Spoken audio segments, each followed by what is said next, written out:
ओम नमो भगवते वासुदेवाय नमः। जय श्री विष्णु, जय माँ तुलसी। आप सभी को षटतिला एकादशी की हार्दिक शुभकामनाएं।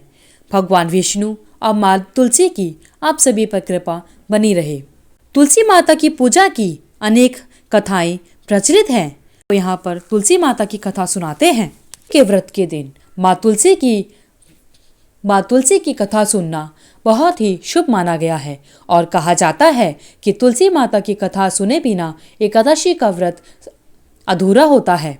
तो आइए सुनते हैं तुलसी माता की पूजन की कथा। एक लड़की थी जो तुलसी माता की बहुत बड़ी भक्त थी। वह प्रतिदिन सुबह सबसे पहले स्नान करने के बाद माता तुलसी को जल अर्पण किया करती थी। यह उसका प्रतिदिन का कार्य था।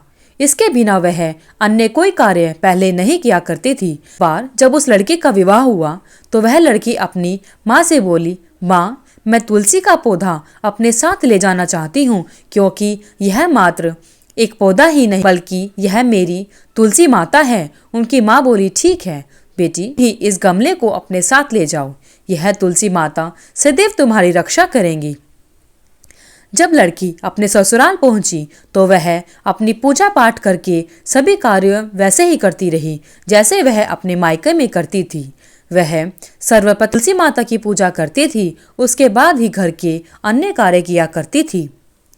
लड़की के यह कार्य उसके ससुराल में ज़्यादा किसी को पसंद नहीं आते थे कि वह सुबह सुबह सबसे पहले उठकर पूजा ही करती है। उसकी सास तो कुछ नहीं बोलती थी, परंतु उसकी जेठानियाँ उसकी इस बात से परेशान रहती थी कि यह काम तो बाद में करती है, पहले तो पूजा पाठ में ही लग जाती है।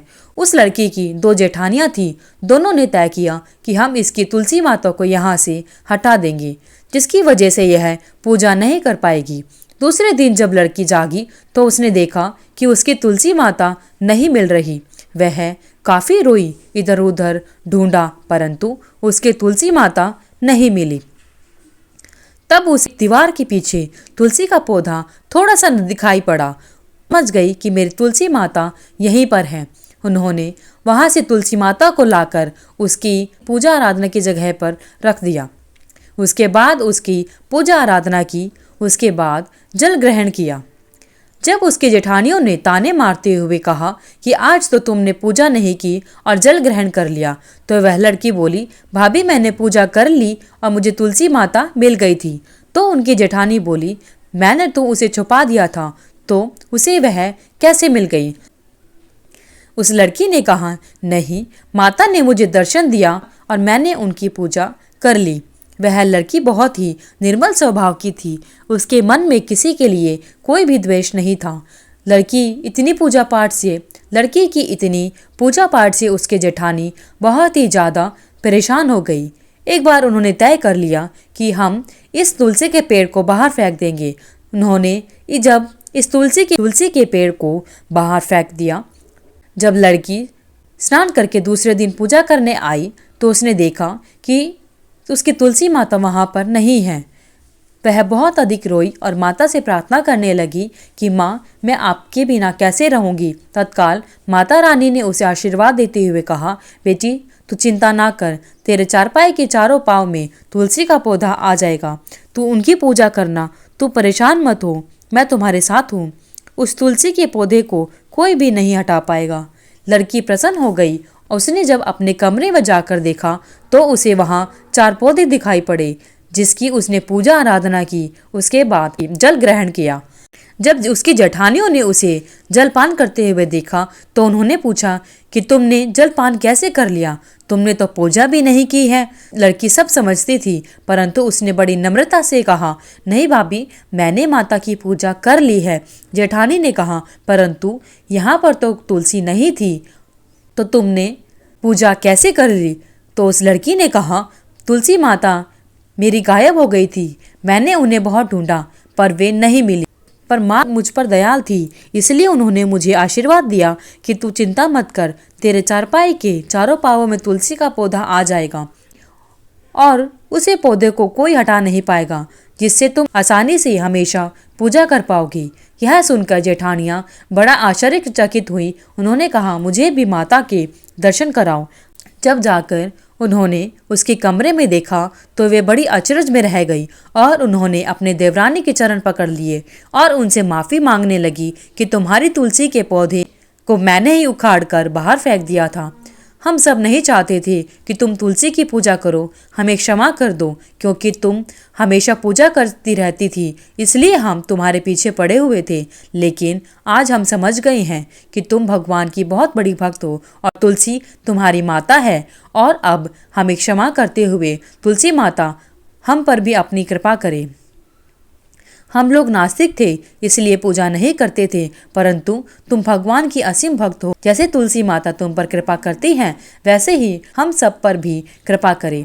आज से हम भी तुलसी माता की पूजा किया करेंगे। इस प्रकार से उनकी दोनों जेठानियां भी तुलसी माता की प्रतिदिन पूजा करने लगी और उनके घर में खुशियां भर गई। बोलो जय तुलसी माता।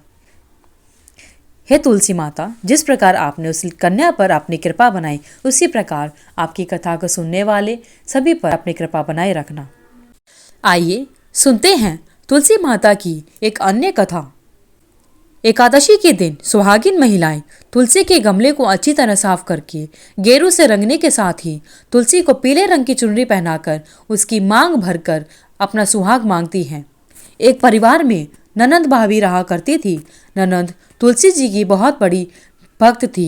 वो हमेशा तुलसी जी की बहुत सेवा किया करती थी, जिससे उसकी भाभी उससे नाराज रहा करती थी और गुस्से में कहती थी कि तेरी शादी में तुलसी ही बारातियों को खाने में दूंगी और तुलसी ही तुझे दहेज में दूंगी। इस पर ननंद मुस्कुरा देती। निश्चित समय पर ननंद का विवाह हुआ और घर में बारात आई तो भाभी ने बारातियों के सामने तुलसी का एक गमला फोड़ दिया और ननंद के गले में मंजरी की माला डाल दी। लेकिन यह क्या चमत्कार हो गया। जब तक कोई कुछ समझ पाता, गमले के टुकड़े स्वादिष्ट व्यंजन बन गए और मंजरी की माला सोने की माला में बदल गई। ससुराल वालों ने इस आवभगत पर प्रसन्नता व्यक्त की। भाभी को तुलसी का महत्व समझ में आ गया। इधर भाभी ने अपनी बेटी से कहा कि तू भी अपनी बुआ की तरह तुलसी माता की पूजा किया कर, लेकिन बेटी का मन माता तुलसी की पूजा में नहीं लगता। लड़की की शादी के समय भी उसने खाने के लिए गमला फोड़ दिया, किंतु इस बार वह आश्चर्य नहीं हुआ और मिट्टी मिट्टी ही बनी रही। बाराती भूखे पेट ही उनकी आलोचना करते हुए लौट गए। काफी समय के बाद भाई को अपनी बहन की याद आई तो अपनी पत्नी से कहा कि कुछ सामान दे दो। बहन से खाली हाथ मिलने नहीं जाना चाहिए। उसने अपने पति को खरी खोटी सुनाई और कहा, तुम्हारी बहन को देने के लिए हमारे पास कुछ नहीं है। लेकिन उसके पति ने उससे फिर से विनती की। तब उसकी पत्नी ने एक झोले में थोड़ा सा ज्वार भरकर देते हुए कहा कि यही है घर में और इसे ही ले जाओ। बहन के घर पहुंचने से पहले उसे एक गौशाला दिखी तो उसने उस ज्वार के झोले को गायों के सामने उलट दिया, जिस पर गोपालक ने कहा कि गाय सोना मोती नहीं खाती, इसे क्यों डाल रहे हो। ज्वार के दानों के सोना मोती बनने पर उसने उसे बटोरते हुए पूरी बात सच बता दी। भाई को देखकर बहन बहुत प्रसन्न हुई। वापसी में यह बात उसने अपनी पत्नी को बताई तो वह भी तुलसी की पूजा करने लगी। हे तुलसी माता, जिस प्रकार आपने उस कन्या पर अपनी कृपा बनाई उसी प्रकार आपकी कथा को सुनने वाले और एकादशी का व्रत रखने वाले सभी पर अपनी कृपा बनाए रखना। तुलसी माता से जुड़ी एक कथा बहुत ही प्रचलित है। श्रीमद् देवी भागवत पुराण में इनकी अवतरण की दिव्य लीला कथा गई है। एक बार शिव ने अपने तेज को समुद्र में फेंक दिया। उससे एक महातेजस्वी बालक ने जन्म लिया। यह बालक आगे चलकर जालंधर के नाम से पराक्रमी दैत्य राजा बना। इसकी राजधानी का नाम जालंधर नगरी था। दैत्यराज कालनेमी की कन्या वृंदा का विवाह जालंधर से हुआ। जालंधर महाराक्षस था। अपनी सत्ता के मद में चूर उसने माता लक्ष्मी को पाने की कामना से युद्ध किया, परंतु समुद्र से ही उत्पन्न होने के कारण माता लक्ष्मी ने उसे अपने भाई के रूप में स्वीकार किया। वहां से पराजित होकर वह देवी पार्वती को पाने की लालसा से कैलाश पर्वत पर गया। भगवान देवादिदेव शिव का ही रूप धरकर माता पार्वती के समीप गया, परंतु मां ने अपने योग बल से उसे तुरंत पहचान लिया तथा वहां से अंतर्ध्यान हो गई। देवी पार्वती ने क्रुद्ध होकर सारा वृतांत भगवान विष्णु को सुनाया। जालंधर की पत्नी वृंदा अत्यंत पतिव्रता स्त्री थी। उसी के पतिव्रता धर्म की शक्ति से जालंधर ना तो मारा जाता था और ना ही पराजित होता था। इसलिए जालंधर का नाश करने के लिए वृंदा के पतिव्रत धर्म को भंग करना बहुत जरूरी था। इसी कारण भगवान विष्णु ऋषि का वेश धारण करके वन में जा पहुंचे, जहां वृंदा अकेली भ्रमण कर रही थी। भगवान के साथ 2 मायावी राक्षस भी थे, जिन्हें देखकर वृंदा भयभीत हो गई। ऋषि ने वृंदा के सामने पल में दोनों को भस्म कर दिया। उनकी शक्ति को देखकर वृंदा ने कैलाश पर्वत पर महादेव के साथ युद्ध कर रहे अपने पति जालंधर के बारे में पूछा। ऋषि ने अपनी माया जाल से 2 वानर प्रकट किए। एक वानर के हाथ में जालंधर का सिर था तथा दूसरे हाथ में धड़। अपने पति की यह दशा देखकर वृंदा मूर्छित होकर गिर पड़ी। होश में आने पर उन्होंने ऋषि रूपी भगवान से विनती की कि वह उसके पति को जीवित करे। भगवान ने अपनी माया से पुनः जालंधर का सिर धड़ से जोड़ दिया, परंतु स्वयं भी वह उसी शरीर में प्रवेश कर गए। वृंदा को इस छल का जरा भी आभास न हुआ। जालंधर बने भगवान के साथ वृंदा पतिव्रता का व्यवहार करने लगी। ऐसा होते ही वृंदा का पति जालंधर युद्ध में हार गया। इस सारी लीला का जब वृंदा को पता चला तो उसने क्रुद्ध होकर भगवान विष्णु को शीला होने का श्राप दे दिया तथा स्वयं सती हो गई। जहां वृंदा भस्म हुई वहां तुलसी का पौधा उगा। भगवान विष्णु ने वृंदा से कहा, हे वृंदा, तुम अपने सतीत्व के कारण मुझे लक्ष्मी से भी अधिक प्रिय हो गई हो। अब तुम तुलसी के रूप में सदा मेरे साथ रहोगी। जो मनुष्य मेरे शालिग्राम रूप के साथ तुलसी का विवाह करेगा, उसे इस लोक और परलोक में विपुल यश प्राप्त होगा।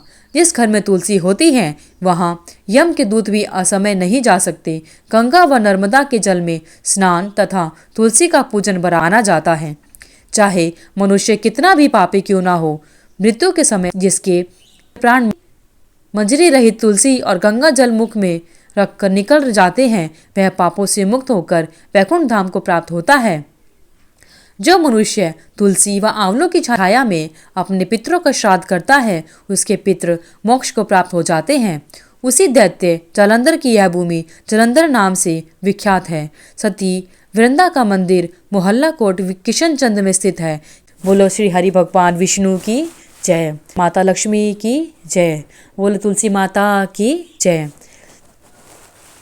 हे भगवान विष्णु, हे भगवान नारायण, जिस प्रकार आपने तुलसी माता पर और अपने भक्तजनों पर आप कृपा बनाते हैं, उसी प्रकार इस व्रत को, एकादशी के व्रत को करने वाले और एकादशी की व्रत कथा सुनने वाले एवं तुलसी माता की कथा को सुनने वाले सभी पर आपने कृपा बनाए रखना।